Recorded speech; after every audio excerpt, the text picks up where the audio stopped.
While federal Labor's been tearing itself apart over the leadership battle, in Queensland, Premier Bligh's Labor government has been fighting for its life. The Bligh Government is facing an electoral rout which could cost it half its seats in the March 24 state election. So the contest has descended into mudslinging as a desperate government steps up its attacks on Liberal National Party leader Campbell Newman over his business dealings, and the opposition accuses the government of gutter politics. John Taylor reports from Queensland. Newman's wife Lisa and brother Seb are friends with Liam Smith. Labor is not going down without a fight. It's released a series of attack ads targeting Campbell Newman's family's financial dealings. They're obviously getting under his skin.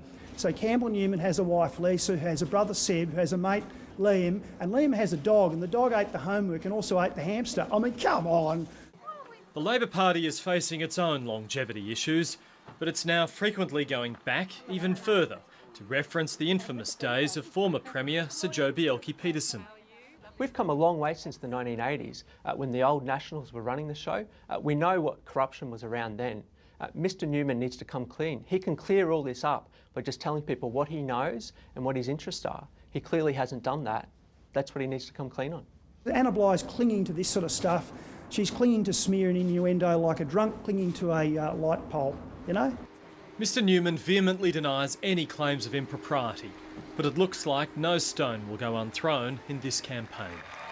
With the forced fervour of an American rally, the Liberal National Party officially launched their campaign yesterday.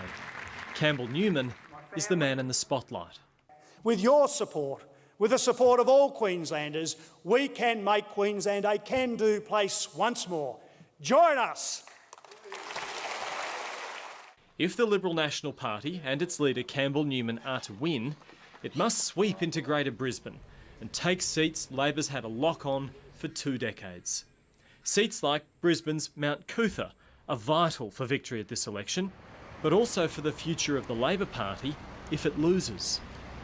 Good run of those on the way in. Thank you. No worries, very good. Have a good day. Thank you. Cheers. Andrew Fraser, at 35, is one of Labor's shining stars. He's Treasurer and the youngest ever Deputy Premier. A person who, from his mid-20s, has risen rapidly with an obvious ambition.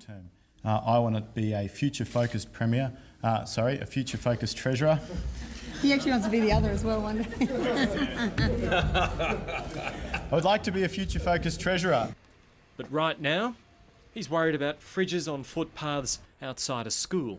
Because, I mean, it may be an eyesore, but it really is dangerous to the children. I'll send an email off to the council later on this morning. I'll just check what number it is.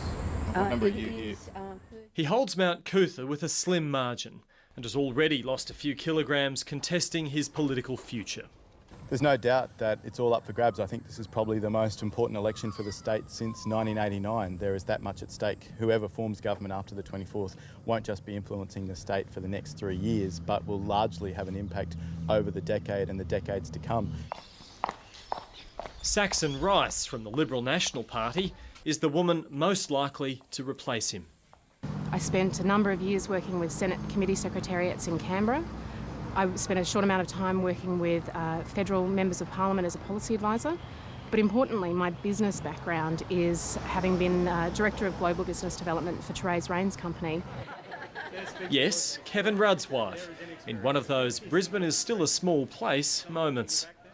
Saxon Rice has been campaigning full-time since August last year and reckons she's door-knocked 12,000 homes.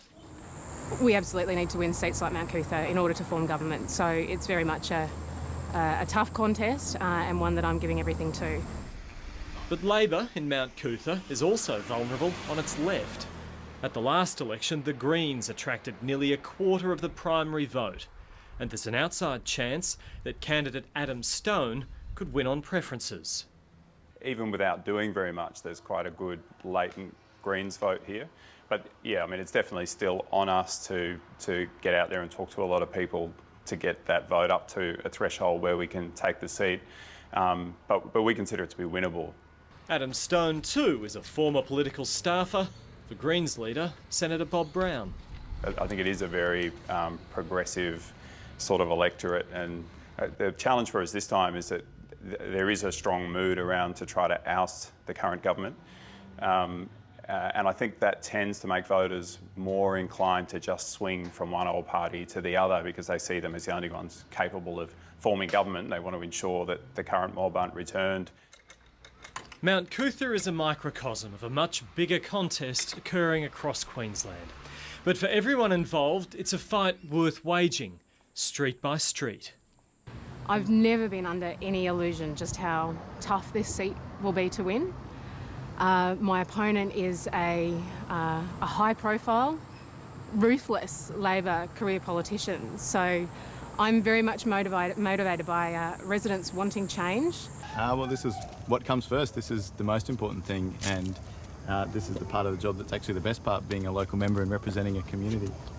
G'day, how you going? Nice to see you. John Taylor reporting.